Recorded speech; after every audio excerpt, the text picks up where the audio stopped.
Imaginez pouvoir désarmer vos ennemis sans jamais lever le petit doigt. C'est possible grâce aux leçons de Marc Aurèle, maître stoïcien de l'Empire romain. Aujourd'hui, nous allons découvrir 13 leçons issues de la sagesse de Marc Aurèle pour détruire vos ennemis sans jamais les affronter. Alors, restez jusqu'à la fin et abonnez-vous maintenant si vous cherchez des outils pour vous transformer.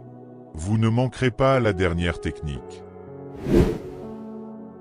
Première partie, les fondations de la sagesse stoïcienne. Dans cette première partie, plongeons dans les fondements du stoïcisme, révélant les premiers principes pour neutraliser ses ennemis sans confrontation directe. Selon Marc Aurèle, la clé réside dans la maîtrise intérieure et le détachement. L'une des premières leçons consiste à ignorer la provocation. En restant impassible, vous déroutez ceux qui cherchent à vous atteindre. Ensuite, maîtriser ses émotions est essentiel. Un esprit calme face aux attaques devient insaisissable et imprévisible. Vient ensuite l'importance de respecter même ceux qui vous haïssent. Cela empêche l'adversaire de vous atteindre et installe une barrière psychologique, les désarmant complètement. Le silence est une autre arme puissante. Sans réponse, l'autre ne trouve aucun terrain pour alimenter le conflit, et cette absence de réaction peut même apaiser les tensions. Enfin, le stoïcisme nous enseigne que les émotions négatives sont éphémères.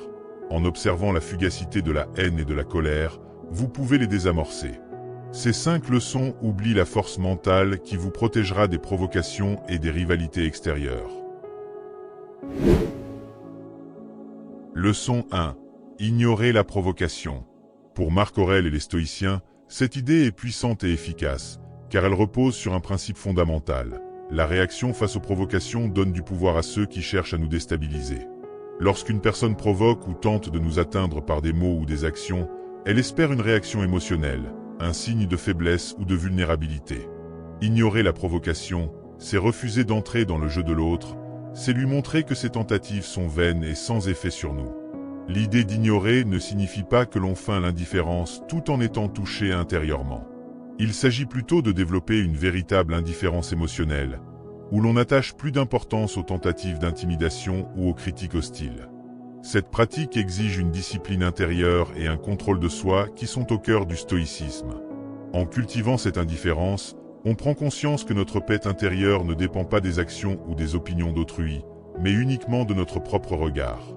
L'ignorance de la provocation a aussi un impact psychologique sur l'ennemi. Face à une personne qui ne réagit pas, l'agresseur se retrouve impuissant, déconcerté par ce mur de calme. En effet, l'absence de réponse désarme complètement l'autre, qui est souvent déstabilisé par ce manque de réaction. Ce processus crée un cercle vertueux. Plus vous restez impassible, plus l'autre se retrouve face à lui-même et doit affronter ses propres insécurités. Pratiquer cette leçon dans la vie quotidienne peut renforcer votre capacité à maintenir votre calme dans des situations tendues et vous éviter bien des conflits inutiles. Au lieu de répondre à une attaque ou une insulte, concentrez-vous sur vos valeurs et vos objectifs, et laissez passer ce qui pourrait vous détourner de votre sérénité. En agissant ainsi, vous apprenez à protéger votre énergie mentale et émotionnelle. Ignorer la provocation n'est pas un signe de faiblesse, mais une preuve de force intérieure, un pilier fondamental pour triompher sans jamais avoir à livrer bataille. Leçon 2. Maîtriser ses émotions. Selon Marc Aurèle et les grands sages stoïciens, la véritable force d'un individu réside dans sa capacité à contrôler ses réactions émotionnelles face aux situations adverses. Cette maîtrise n'est pas une suppression des émotions, mais plutôt une gestion consciencieuse qui permet de ne pas être submergé par la colère, la peur ou toute autre émotion qui pourrait affaiblir notre discernement. Maîtriser ces émotions, c'est d'abord accepter qu'elles surgissent. Les stoïciens reconnaissaient que les émotions sont naturelles et inévitables. Elles sont des réactions spontanées à des événements extérieurs. Cependant, la véritable sagesse consiste à ne pas se laisser emporter par elles. Plutôt que de céder à la colère, au ressentiment ou à l'anxiété, on choisit de prendre un pas de recul et de se demander si la réaction immédiate est réellement nécessaire ou utile. Par exemple, face à une insulte ou une provocation, la colère pourrait sembler une réponse naturelle, mais elle ne fait qu'alimenter le conflit. En apprenant la maîtrise, on choisit la paix et l'autonomie. Marc Aurèle disait souvent qu'une émotion incontrôlée donne un pouvoir à autrui sur notre esprit. En refusant de céder aux provocations émotionnelles, nous nous retirons à l'autre le moyen de nous manipuler ou de nous atteindre. La maîtrise de soi devient alors une arme subtile.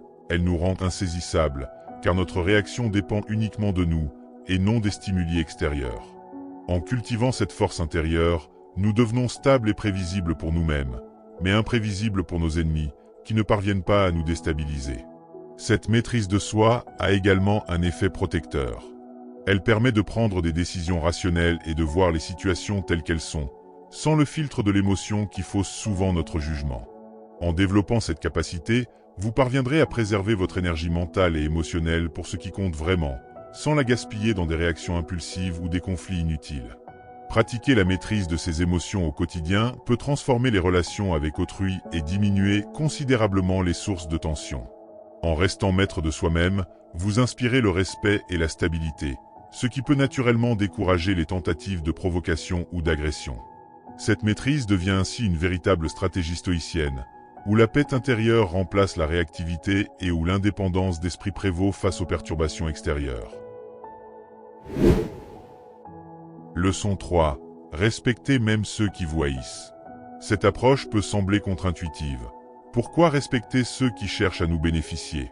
Pourtant, pour les stoïciens comme Marc Aurèle, le respect envers autrui, même en cas de désaccord ou d'hostilité, est une manière puissante de désarmer les conflits en bloquant la dynamique d'animosité que l'autre cherche à établir. Le respect envers un ennemi ne signifie pas approuver ou accepter ses actions nuisibles. Il s'agit plutôt d'adopter une attitude de dignité et de retenue, qui vous protège de toute impulsion de riposte. Lorsque vous respectez ceux qui vous provoquent, vous refusez de céder à la colère et vous préservez votre intégrité.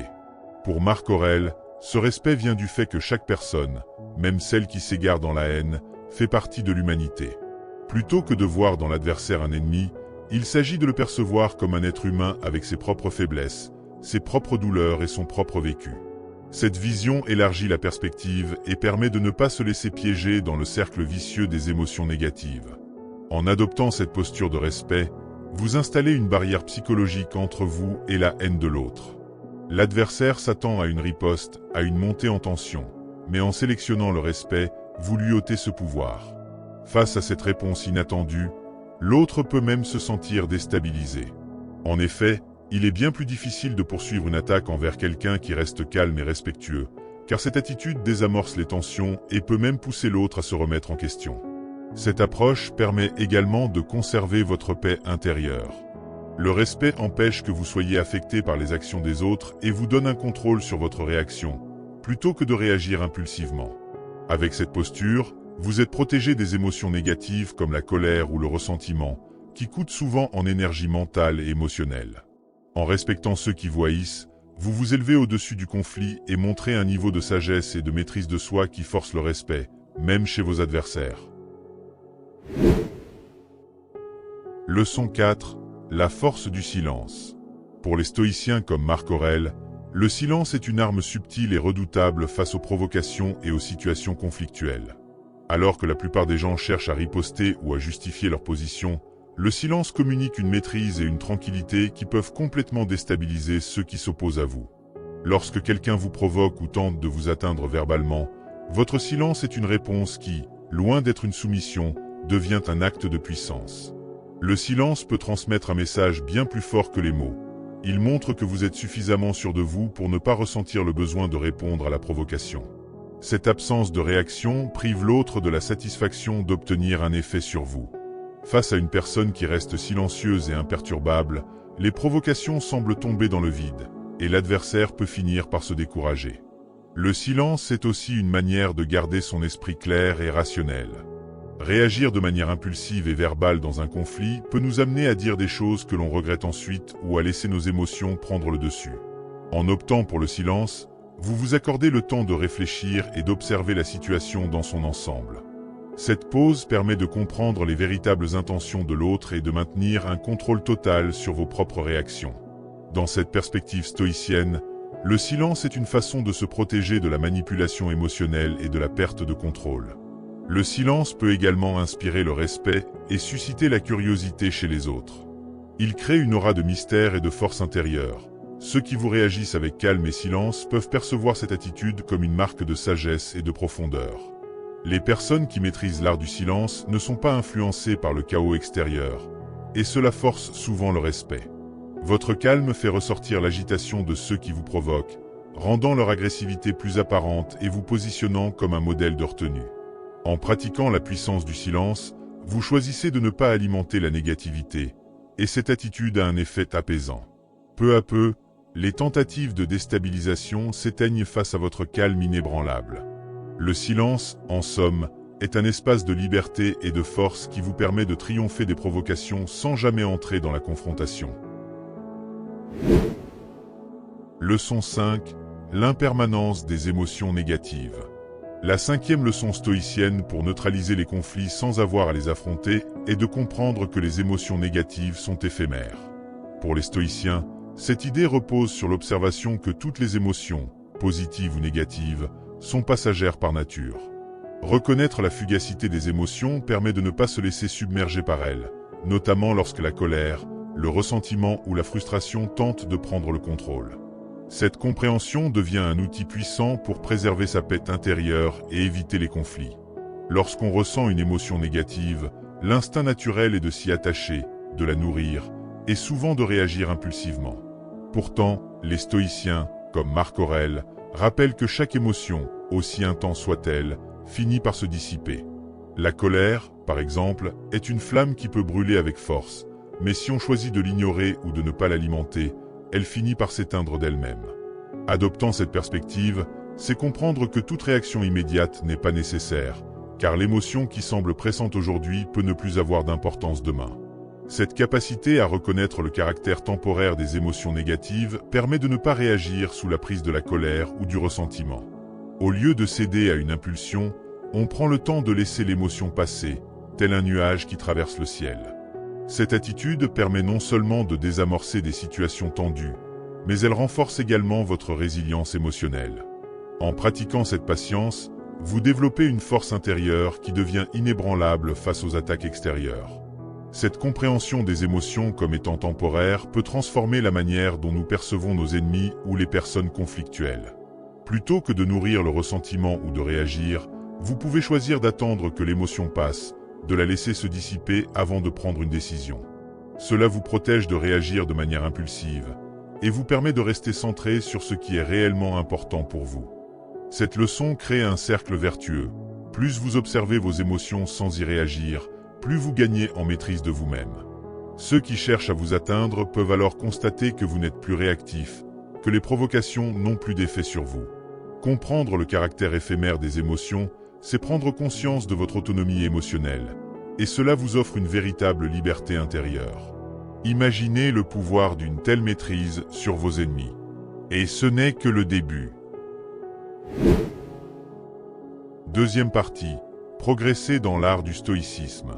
Dans cette deuxième partie, nous approfondissons les pratiques stoïciennes pour devenir véritablement inébranlables face aux défis.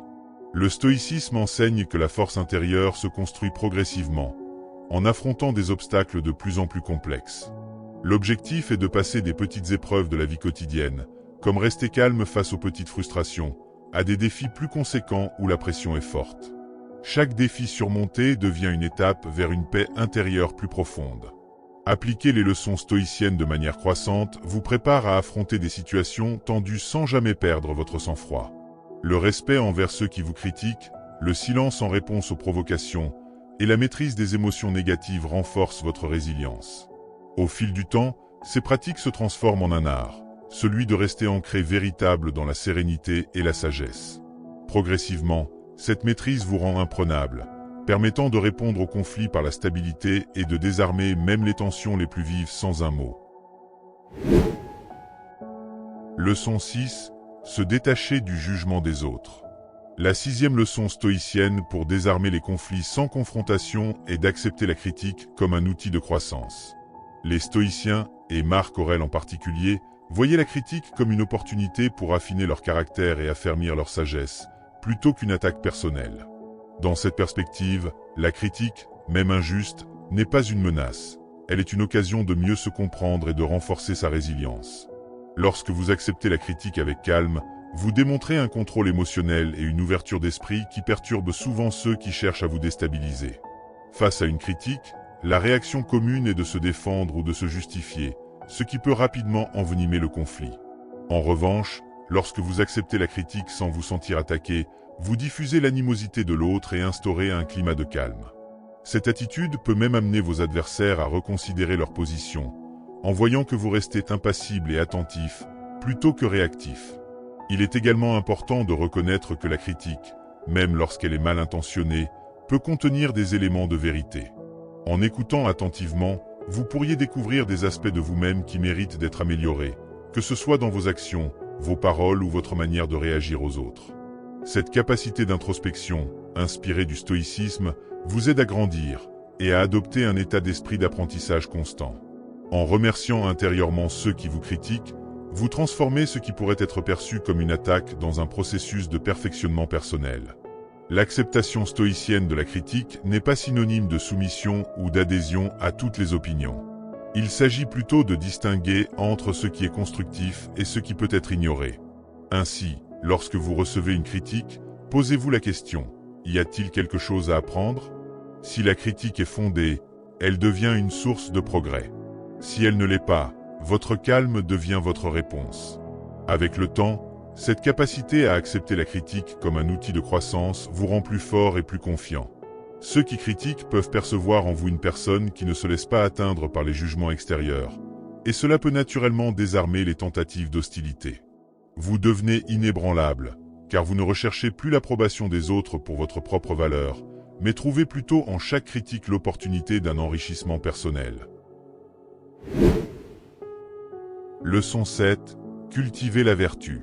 Pour les stoïciens, la vertu est l'élément fondamental de la vie bonne et du caractère fort. Elle représente la somme de qualités telles que la sagesse, le courage, la justice et la tempérance, qui guident les actions et les pensées. Marc Aurèle et Épictète enseignaient que la vertu est notre véritable pouvoir, car elle nous permet d'être en paix avec nous-mêmes et d'agir selon nos valeurs, déterminant des influences extérieures. Cultiver la vertu signifie avant tout agir avec intégrité, en alignant nos actions sur nos principes moraux, même lorsque les circonstances sont difficiles. Cela exige de rester fidèle à nos valeurs de respect, d'honnêteté et de bienveillance, même face aux critiques, aux provocations ou à l'injustice. En pratiquant la vertu, on désarme naturellement les tentatives d'hostilité. Celui qui agit avec droiture et constance devient difficile à attaquer, car sa conscience est sereine et il ne donne pas prise aux manipulations ou aux reproches. La vertu est également un rempart contre les émotions négatives. Plutôt que de se laisser submerger par la colère, la frustration ou l'envie, le stoïcien cherche à faire preuve de tempérance et de contrôle de soi. En cultivant la vertu, on apprend à maîtriser ses réactions pour rester fidèle à ses valeurs, quelles que soient les circonstances. Cette force intérieure confère une stabilité émotionnelle et une paix d'esprit, qui éloigne naturellement les conflits et maintient des relations harmonieuses avec les autres. Le stoïcien considère que la vertu est la source de la véritable satisfaction.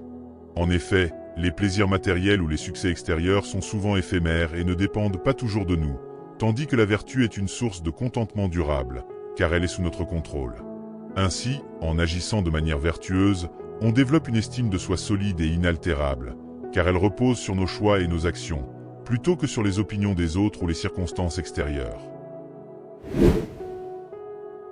Leçon 8. La patience comme stratégie.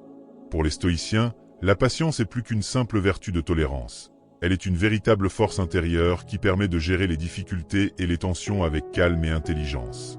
Épictète rappelait que face aux obstacles ou aux provocations, la patience nous permet de conserver notre paix intérieure et de ne pas réagir de manière impulsive. Elle devient ainsi une stratégie, un moyen de déjouer les situations conflictuelles et d'agir avec discernement. La patience, selon les stoïciens, est la capacité de résister à l'urgence d'une réaction. Lorsque quelqu'un nous provoque ou qu'une situation devient tendue, il est facile de réagir immédiatement, sous l'emprise des émotions. La patience nous offre un espace de réflexion. Elle nous permet de respirer, de prendre du recul et de considérer la situation sous un angle plus rationnel. Ce recul diminue le risque de dire ou de faire quelque chose que l'on pourrait regretter et nous aide à maintenir le contrôle de nos émotions et de nos réactions. Pratiquer la patience signifie aussi accepter que certaines choses prennent du temps, que les autres n'agissent pas toujours comme nous les souhaiterions, et que tout ne se déroule pas toujours selon notre plan. En développant cette acceptation, on devient plus résilient face au retard, aux erreurs des autres ou aux contretemps imprévus. On cesse de gaspiller son énergie à résister à l'inévitable, et on apprend à naviguer avec sérénité même dans les situations frustrantes. La patience nous protège ainsi de l'anxiété et de la frustration qui accompagnent souvent notre volonté de tout contrôler. En outre, la patience a un impact positif sur nos relations. Lorsque nous sommes patients, nous écoutons les autres avec plus de bienveillance, nous leur laissons l'espace de s'exprimer et nous évitons les malentendus. Cette approche inspire le respect et crée un climat de confiance, car les gens ressentent que nous ne réagissons pas impulsivement. Parfois, notre patience peut même désamorcer la colère ou l'irritation des autres, car elle apporte une énergie apaisante qui tempère les émotions et invite à une réflexion plus posée. Leçon 9. Ne rien prendre personnellement. La 9e leçon stoïcienne pour éviter les conflits sans confrontation est d'apprendre à ne pas prendre les choses personnellement. Les stoïciens, en particulier Épictète, enseignaient que les actions et paroles des autres relèvent de leur propre état d'esprit et de leur propre perception, et ne doivent pas nous atteindre si nous en avons le contrôle intérieur. Cette manière de voir les choses permet de ne pas se laisser troubler par les provocations, critiques ou jugements qui peuvent venir de l'extérieur. Lorsque nous prenons personnellement les choses, nous réagissons souvent de manière excessive, ce qui nous conduit à des conflits inutiles. Épictète rappelait que les opinions et actions des autres ne sont en fait qu'un reflet de leur propre réalité, non de la nôtre. Ce que les autres disent ou font ne définit pas qui nous sommes. Cela révèle surtout leur propre façon de voir le monde. Cette prise de recul permet de développer une attitude de sérénité face aux critiques et attaques personnelles, car nous comprenons que ces réactions ne nous concernent pas réellement. Ne pas prendre les choses personnellement renforce également notre capacité de discernement. Par exemple, face à une critique injuste ou à une attaque verbale, notre première impulsion pourrait être de riposte pour défendre notre point de vue ou notre dignité. Mais si l'on adopte cette perspective stoïcienne, on peut choisir de simplement écouter, d'analyser la situation, et de décider si la critique mérite une réaction. En collectant de ne pas se sentir atteint, en renforçant sa résilience émotionnelle et mentale, et l'autre se retrouve souvent déstabilisé par notre calme. Cette attitude, paradoxalement, inspire souvent le respect. Lorsqu'une personne voit que ses paroles ou actions n'ont pas le pouvoir de nous atteindre, elle peut finir par questionner l'impact de son comportement. Au lieu de réagir, vous montrez que vous êtes inébranlable, que votre paix intérieure est indépendante de l'opinion ou de l'attitude des autres. Cette distance émotionnelle devient une armure, qui protège de toute tentative de provocation ou de manipulation. En pratiquant cet art de ne pas prendre les choses personnellement, vous cultivez une paix intérieure qui rend difficile tout accès à vos émotions et affections par autrui. Vous développez ainsi une posture de force tranquille et de stabilité, qui vous permet de naviguer dans les situations tendues avec sérénité. Cette leçon stoïcienne vous rappelle qu'en gardant le contrôle sur votre perception des événements, vous demeurez maître de votre vie et à l'abri des tempêtes extérieures. Leçon 10. La discipline comme arme cachée. La discipline n'est pas une simple règle de vie, mais une force puissante qui nous permet de rester maître de nous-mêmes, même face aux situations les plus provocantes. La discipline nous permet de nous en tenir à nos valeurs et à nos principes sans nous laisser déranger ou déstabiliser par les événements extérieurs. Elle est un pilier du caractère stoïcien, car elle incarne notre capacité à agir avec constance et intention malgré les tentations ou les pressions. La discipline est d'abord une manière de contrôler nos pensées et nos réactions. Elle nous aide à éviter les impulsions et les réactions émotionnelles qui peuvent souvent déclencher des conflits ou des tensions. En cultivant la discipline, nous apprenons à ne pas céder aux provocations, aux critiques ou aux jugements d'autrui. Cela signifie que, face à une situation tendue, nous restons concentrés, envisageons de répondre de manière cohérente et raisonnée au lieu de réagir impulsivement. Cette maîtrise de soi désarme souvent les conflits avant même qu'ils n'éclatent, car elle nous permet de rester calmes et réfléchis. En outre, la discipline renforce notre persévérance face aux obstacles. Dans le stoïcisme, les difficultés ne sont pas des raisons d'abandonner, mais des opportunités pour renforcer notre caractère. La discipline nous donne la force d'affronter ces défis sans nous décourager, en avançant avec résilience et détermination. C'est grâce à elle que nous pouvons rester concentrés sur nos objectifs et agir conformément à nos valeurs, même lorsque les circonstances sont défavorables. Cette constance inspire le respect et l'admiration, car elle montre que nous ne sommes pas gouvernés par nos émotions ou par les événements, mais par une volonté forte et résolue. La discipline devient également une source de liberté. En cultivant cette force intérieure, nous nous affranchissons des besoins immédiats et des distractions. Nous sommes moins vulnérables aux influences extérieures et aux attentes des autres, car nous agissons selon nos propres principes.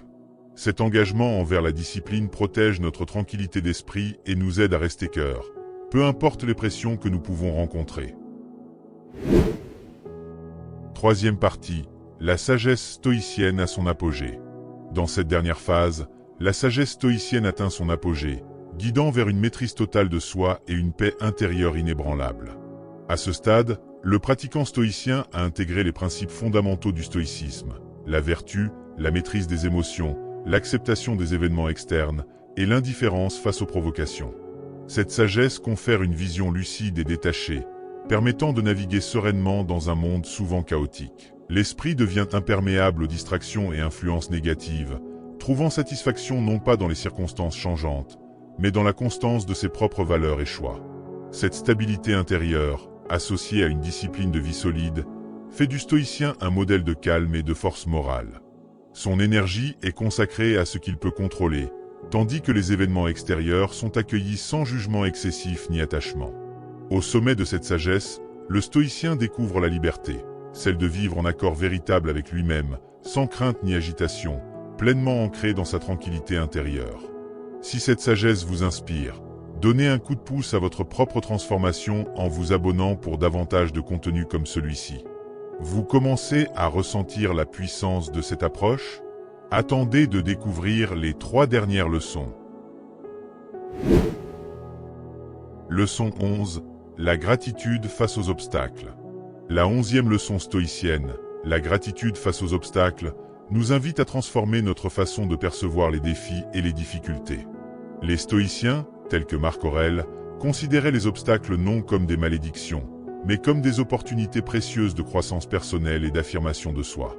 En cultivant cette gratitude pour les épreuves, nous développons une force intérieure qui nous aide à avancer, même dans les moments les plus difficiles. La gratitude face aux obstacles repose sur une idée clé du stoïcisme. Tout ce qui nous arrive est une occasion d'exercer la vertu.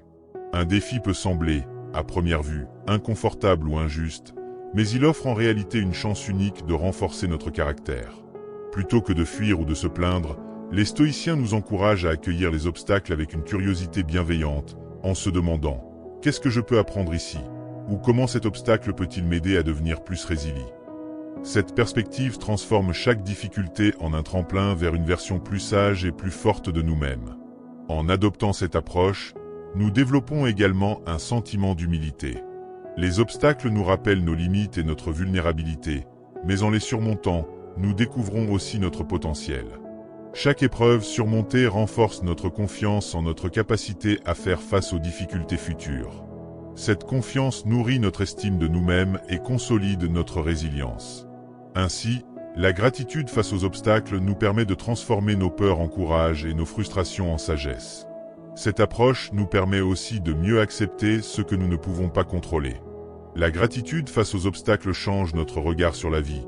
Nous apprenons à voir le bien dans chaque situation, même lorsque les choses ne se passent pas comme prévu.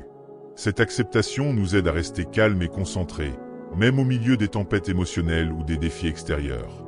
En cultivant cette perspective, nous trouvons une paix intérieure qui ne dépend pas de la facilité ou de la sécurité de notre environnement. Enfin, la gratitude face aux obstacles forge en nous un optimisme stoïque.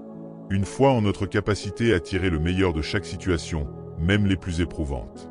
En choisissant de voir les défis comme des occasions de croissance, nous transformons les épreuves en expériences enrichissantes et inoubliables. Cette gratitude nous libère de la peur de l'échec ou de l'inconfort, nous permettant de vivre avec un esprit ouvert et une résilience accrue. Finalement, la gratitude face aux obstacles devient une force qui nous permet de traverser la vie avec dignité et courage, acceptant pleinement les hauts et les bas comme faisant partie de notre parcours vers la sagesse. Leçon 12. L'art de répondre par le calme. La 12e leçon stoïcienne, l'art de répondre par le calme, nous enseigne la puissance du contrôle émotionnel dans nos interactions et la manière dont il façonne notre expérience de vie. Face aux provocations, aux critiques ou aux conflits, notre première réaction est souvent guidée par l'impulsivité et les émotions. Pourtant, les stoïciens nous invitent à développer une réponse réfléchie et apaisée, car ils croient que la véritable force réside dans notre capacité à rester calme et centré, quelles que soient les circonstances extérieures. Répondre par le calme à la demande de la discipline et de l'entraînement. Cela commence par une pause, un moment de recul pour respirer et évaluer la situation de façon objective. Au lieu de se laisser emporter par la colère ou la frustration, cette pause nous permet de nous poser des questions essentielles. Pourquoi est-ce que je me sens ainsi, ou est-ce que cette réaction est vraiment nécessaire? En cultivant cette habitude de réflexion avant de réagir, nous renforçons notre capacité à agir avec sagesse, plutôt que sous l'emprise de nos émotions. Marc Aurèle lui-même écrivait « La meilleure façon de se défendre, c'est de ne pas imiter ceux qui nous offensent. » L'art de répondre par le calme a aussi des effets positifs sur notre entourage. Lorsque nous réagissons calmement face aux autres, nous leur envoyons un message de stabilité et de confiance, ce qui peut désamorcer les tensions et encourager une communication plus ouverte. Notre calme devient un exemple pour ceux qui nous entourent, leur montrant qu'il est possible de traverser des moments difficiles sans perdre le contrôle. De cette manière, nous créons un climat de respect et de sérénité qui invite les autres à exprimer leurs pensées sans crainte de jugement ou d'escalade émotionnelle. Enfin, cette approche apporte des bénéfices considérables sur le plan personnel. En cultivant un esprit calme, nous préservons notre paix intérieure et évitons l'épuisement émotionnel provoqué par des réactions impulsives. La capacité de rester serein dans l'adversité nous permet d'aborder la vie avec plus de clarté et de résilience. Au lieu d'être vulnérables aux émotions négatives, nous devenons des observateurs de nos pensées, capables de choisir notre réponse en fonction de nos valeurs et de nos objectifs. Leçon 13. L'amour pour l'humanité dans son ensemble. La 13e leçon stoïcienne, l'amour pour l'humanité dans son ensemble, incarne l'une des idées les plus profondes du stoïcisme, la conviction que nous faisons tous partie d'une même communauté humaine, indépendante et connectée. Les stoïciens, notamment Marc Aurèle, considéraient chaque individu comme un membre d'un organisme plus vaste, l'humanité, et croyaient que le véritable bonheur réside dans le service à ce collectif et l'attention envers tous ses membres. Cet amour universel n'est pas un simple sentiment abstrait, mais une manière de vivre et d'interagir avec les autres, même face à leurs défauts et à leurs différences. L'amour pour l'humanité commence par l'acceptation que chaque personne, quelles que soient ses actions ou croyances, partage une humanité commune avec nous. Cela signifie qu'au lieu de juger ou de rejeter ceux qui diffèrent de nous, nous cherchons à comprendre leurs motivations, leurs défis et leur vision du monde. Cette perspective nous permet de voir les autres non pas comme des obstacles ou des ennemis, mais comme des compagnons sur le même chemin, chacun ayant ses propres leçons à apprendre et à partager. En fin de compte, l'amour pour l'humanité dans son ensemble est une force transformatrice. En la cultivant, nous transcendons les différences superficielles et développons un sens de connexion avec chaque être humain. Cette leçon stoïcienne nous rappelle que la sagesse ultime réside dans notre capacité à aimer inconditionnellement, à servir sans attente, et à voir au-delà de nos intérêts individuels pour contribuer à un monde plus juste et solidaire. Vous avez maintenant entre les mains les 13 armes du sage stoïcien pour désarmer sans combattre. Ces leçons sont puissantes, mais leur impact sera encore plus grand si vous les appliquez. Si vous avez trouvé ces leçons inspirantes, laissez un commentaire pour partager ce que vous en pensez. Et surtout, abonnez-vous pour rester connecté à votre transformation. Adopter ces principes stoïciens mène à un éveil profond, transformant notre perception de nous-mêmes et du monde. En cultivant la discipline, la gratitude, le calme et l'amour universel, nous nous affranchissons des influences extérieures et des réactions impulsives. Le stoïcisme devient une force d'ancrage face aux aléas de la vie, nous permettant de vivre avec sérénité et de contribuer au bien collectif. Cet éveil stoïcien n'est pas un état final, mais un chemin de croissance continue vers la sagesse et la résilience, enrichissant notre existence et élevant notre rapport à l'humanité.